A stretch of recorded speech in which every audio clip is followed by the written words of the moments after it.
Okay, I'm back. Hopefully that's an interesting angle for you. So, I figure it's kind of cold right now, so I don't want to go outside.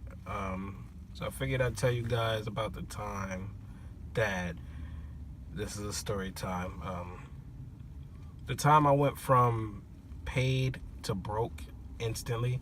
And when I say paid to broke instantly, I mean like essentially money in hand to literally no money, like in the snap of a finger.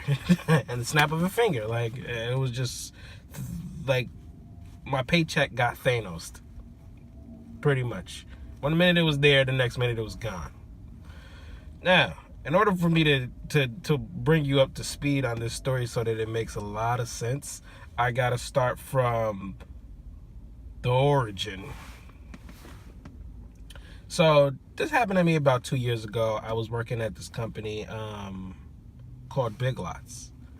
Now, I'm not sure how far Big Lots spans in like their chain, because I know there's more than one, but I live in New Jersey, so there's I live in, at the time I was living with my girlfriend. Was her sister there at the time? No, I'm sorry. So actually it was just us. We were living on our own then. But my son had just been born. So he was just a baby. So I was working at Big Lots to, make sure he had all the stuff he needed right off the bat, infant all of that stuff. Like, so he had it, but this just happened to be one particular work day that I got paid. There was money left over because like everything, we were stocked up, like super stocked on everything. Pampers, wipes, infant, like clothes were had brand new clothes were clean, like there was nothing wrong, no light bill, no sudden pop up of like gas shortage, which I wasn't even driving at that particular time, so it didn't matter anyway. But the point of the story is there was no expense that needed to be covered. Rent was good. Like it was one of those, like, I'm feeling great, I'm feeling good, I got a check, I'm out, right?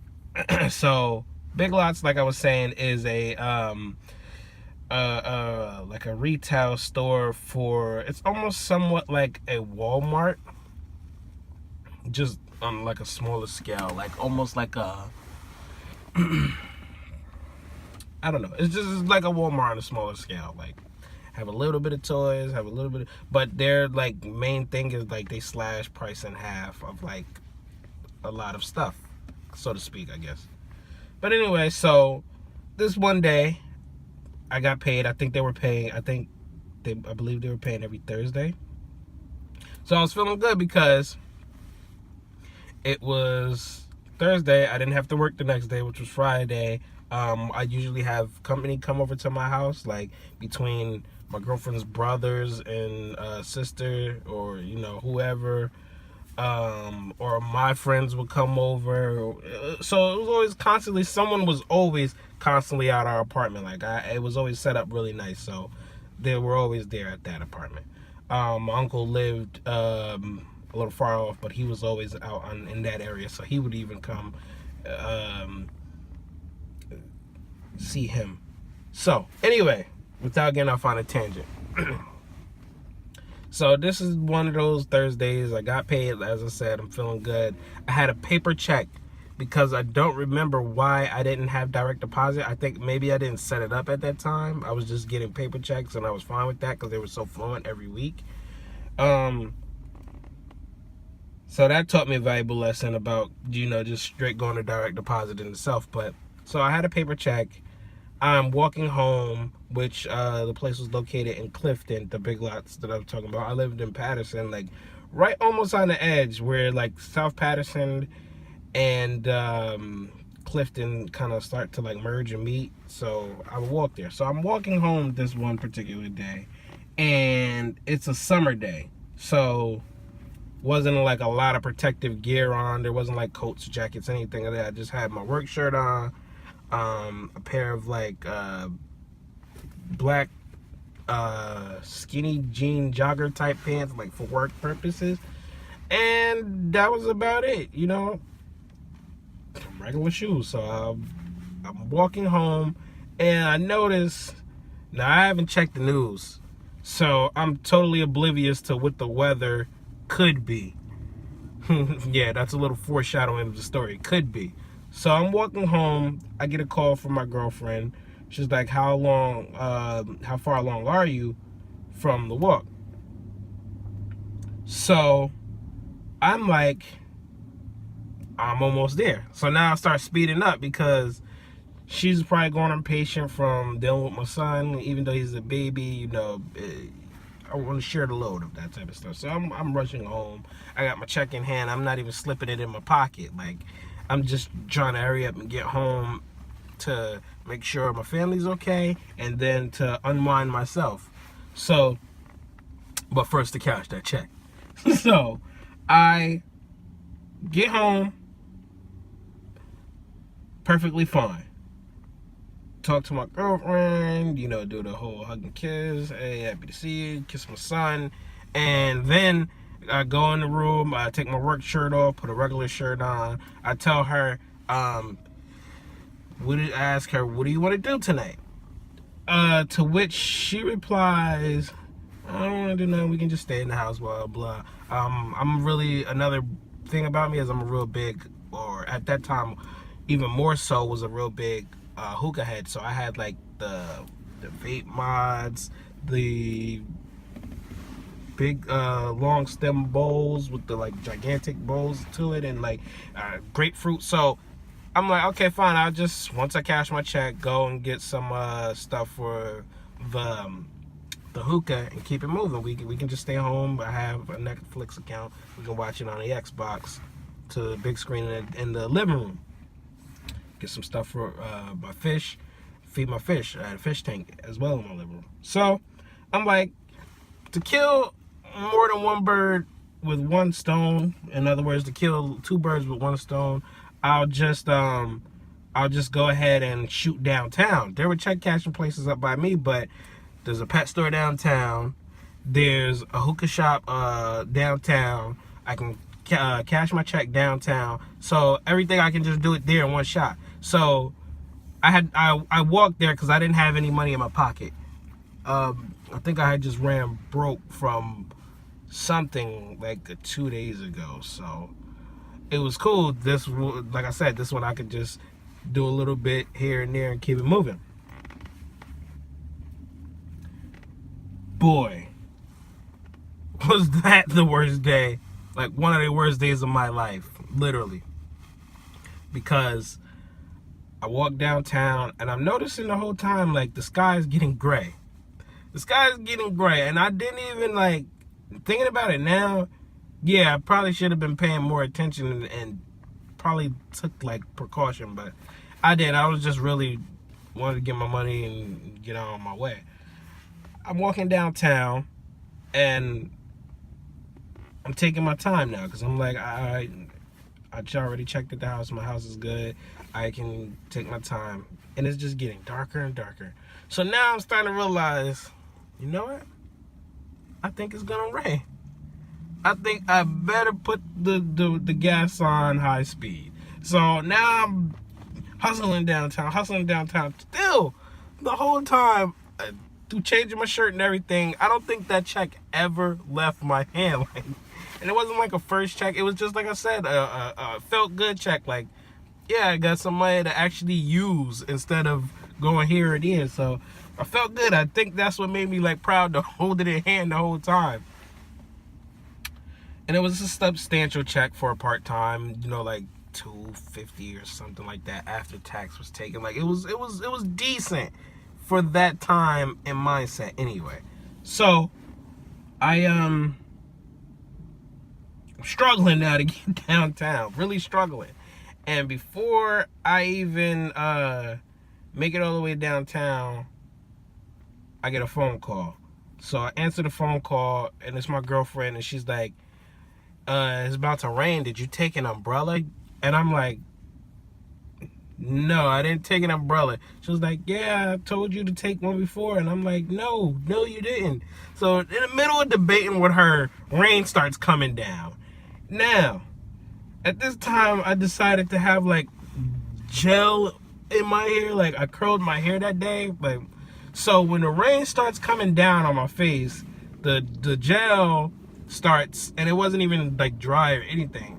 The gel from the greasy top is coming down into my eyes, so now it's burning. I'm on the phone trying to argue with her, burning with the check still in the hand with the phone in it, wiping my eyes, trying to cross the street. Like, I'm probably doing too much. Matter of fact, I'm pretty sure I'm doing too much. In hindsight, 2020 vision, looking back at it now, I'm pretty sure I'm doing I did way too much. So I'm in the midst of arguing on the phone back and forth, like, and it wasn't even that big of a deal for it to be going that way. But anyway, somehow in the midst of me wiping my eyes, trying to get the gel out, greasy ass gel is burning my eyes. I dropped my phone. My phone slips out my hand, like in one of them jerking motions, slips out my hand, hits the ground. At this point in time, I didn't believe in screen protectors either, for like glass screen protectors or case. So my bare phone hits the ground. I pick it up and the whole screen is cracked. So now I'm pissed because I'm like, I'm up here arguing. That's looking at an expense that I don't want to do, so I'm probably not gonna do it. I'm just gonna rock out with a broken phone. Broken phone, man. That's gonna be the end of it. So I pick my phone up, tell her I gotta call you back. She's like, I gotta call you back. Like, I gotta call you back. I can't even, you gotta hang up because I don't even know where the hang up button is now. So she hang up. I'm walking. I'm looking at my phone, which has, glass all in it. Not even thinking, put your phone away and put your check away. Because now at this point, my check is a little bit wet. Not super wet, like pouring down wet. Because like I said, the phone was taking the brunt of the raindrops. So it was just like a little damp. So I decided to fold it, like put the little crease, put it in the, I didn't have a jacket on, so I put it in the regular pocket. Boom. So I get to the place downtown, and you know how when you take a paper check into a check cashing place, you gotta endorse it, give them your ID, and then they put it back through a machine to, like, I guess it reads something on it, like, so I sign it. And I get ready to give it to her. Then a light comes on in my head and dawns on me. So I tell the lady to tell her at the time. I tell her, if I give you this check, if you put it in that machine, because I know they had the machine, is that gonna rip? Because like my check's a little damp. Should I just wait a little bit, like walk downtown? And she tells me, no, it should be fine. Let me see. No, it's all intact. So yeah, it should be fine. Okay, here you go. So I give it to her after it's been endorsed, because like I said, it wasn't super wet, so it was able to sign. And after it's endorsed, give her my ID. She goes to slide it through. It gets jammed. My check gets jammed in the machine. So now my check's jammed in the machine, and I'm sitting there like, just let it go through, because I already told you, and I really want to like start to lose it a little bit, because I feel like I know what's gonna happen here. But you know what, let me be cool and let her. So she unplugs her machine, replugs it, tries to start it up, but it's jammed, it won't come out. So finally she says, yeah, I don't think we're gonna be able to do it. Yeah, maybe you should just take it back and let it dry. So I told her, I said, okay, just give it back to me. So she decides she wants to be Incredible fucking Hulk on my check. Takes her two hand thumbs on edges, and I don't know what, they press a button for it to rotate or whatever, thumbs on edges, and tries to pull it to maneuver it out, like to give it that brunt out, and it rips the check.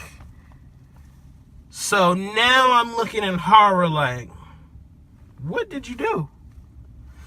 Because I don't have a duplicate check. Like, these legit come from, I think they were coming from like Trenton location or something like that. So I'm like, okay, is there anything that can be done? Because you just ripped my check and I need to get paid. Like, that's why I'm here. That's why I rushed all the way down here.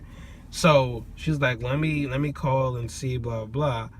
Speak to someone, like her, I think it was her manager or some shit like that, because she asked the other teller next to her first. Like, so they're looking around at me with the they don't know face now after I just said my piece already about it from the beginning and asked my questions. So she calls up her manager. He tells her whatever on the phone. I already see by her face she's finna hit me with the no. And I'm finna hit, like, I'm finna hit this glass. I'm finna hit a lick. Something's finna get hit because I told you what I told you. So, to give it back, like, ripped to the point where it was something with the numbers on the check, I remember. So, I'm trying to, like, tape it back and see if I could, like, do anything with it at this point. And now I'm just looking like, fuck it. I'm going home. I'm just going to eat that L because I'm gonna have to hold the damn L on a platter because there's nothing I can do now. So I go back, take my check, I go home. Oh, I know what happened. She suggested that I call my place of employment and see if they could print me a duplicate, and then she'd surely be able to catch it. Yeah, of course you'd surely be able to cash it. It's gonna be no problem, and I could cash it anywhere. So I call back and they're like, oh, come tomorrow because the manager just left for the day. Can't make them type of decisions. Well, so okay, I sleep on it. Still pissed as a bitch that this is going down. This has happened to me. But whatever. So I call the next day and I'm like, hey, this is Mike. Could you just check and see if there's any way that you could print me a duplicate check? So he's like, yeah, hold on. Let me speak to, because there were two managers at that time that were in the place. So he anytime there was a problem, they would always like play that game, or anytime they knew it was going to be a hindrance where they didn't want to look like the bad guy, they would always play this game where like, you gotta ask this manager, or I gotta ask this manager, because like, so they played that game. So I felt like he already knew the answer, which was what he told me next, which was no. When he got back on the phone, pretty much he said, no, what we'll do is we'll just add it to your next check, and yeah, that'll be that. So I said, okay, all right, and hung up because really there was nothing else I could do. I had exhausted all my resources, and that bitch had did what she did. So that's how I went from essentially money in hand to no money like that. But the moral of the story is, get a direct deposit.